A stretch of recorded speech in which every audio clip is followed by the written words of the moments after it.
नमस्कार, मी पंजाब हवामान अभ्यासक मुक्काम पोस्ट गुगळी धामणगाव तालुका सेलू जिल्हा परभणी। आज आहे 18 जुलै 2024।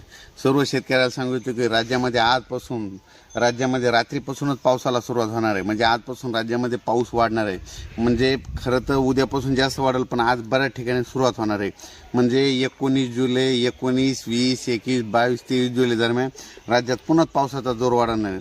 म्हणून हा अंदाज सर्व शेतकऱ्यांना लक्षात द्यायचा। राज्यात इतर परिस्थिती बघितली तर राज्यामध्ये सांगायचं झालं तर 19, 20, 21, 22, 23 दरम्यान राज्यात चांगला जोराचा पाऊस पडणार आहे। ठिकठिकाणी जोराचा पाऊस पडणार आहे। काही ठिकाणी वावणी होणार आहे, कुठं मुसळधार होणार आहे। त्याच्यामुळे हा अंदाज लक्षात घ्यायचा। सांगायचं झालं तर मुंबईच्या सर्व जनतेने एक सतर्क राहण्याचं सांगतो की राज्यामध्ये मुंबई नाशिक या भागामध्ये उत्तर महाराष्ट्राकडे जवळपास 21 जुलै 22 आणि 23 जुलै दरम्यान मुंबईकडे मुसळधार पाऊस पडणार आहे। उत्तर महाराष्ट्राकडे मुसळधार पाऊस पडणार आहे। म्हणून हा अंदाज लक्षात द्यायचा। त्याच्यामध्ये राज्यात सांगायचं झालं तर परत एकदा 25च्या दरम्यान परत एक कमी दाबाचा पट्टा येणार आहे। त्याच्यामुळे 25, 26, 27, 28 दरम्यान जुलै दरम्यान देखील राज्यात चांगला पाऊस पडणार आहे। म्हणून हा अंदाज लक्षात द्यायचा। पण राज्यात आज 18 जुलैपासूनच पावसाला सुरुवात होणार आहे। म्हणून हे अंदाज लक्षात द्यायचा।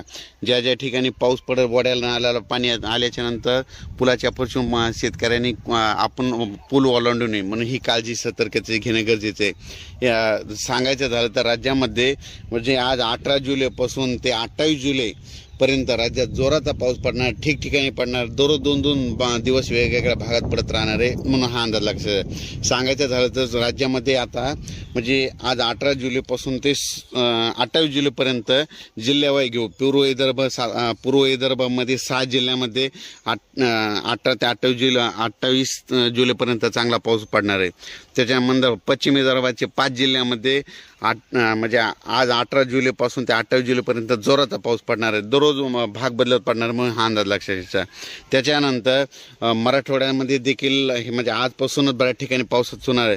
म्हणजे आज 18 जुलै ते 28 जुलै दरम्यान कोणत्याही गावात त्याच्यातून वंचित राहणार नाही। म्हणजे दोनदा पाऊस येऊन जाईल। म्हणून मराठवाड्यातल्या प्रत्येक गावातल्या लोकांनी लक्षात घ्यायचं। म्हणजे 2दा पाऊस तुमच्या गावाला येणार हे लक्षात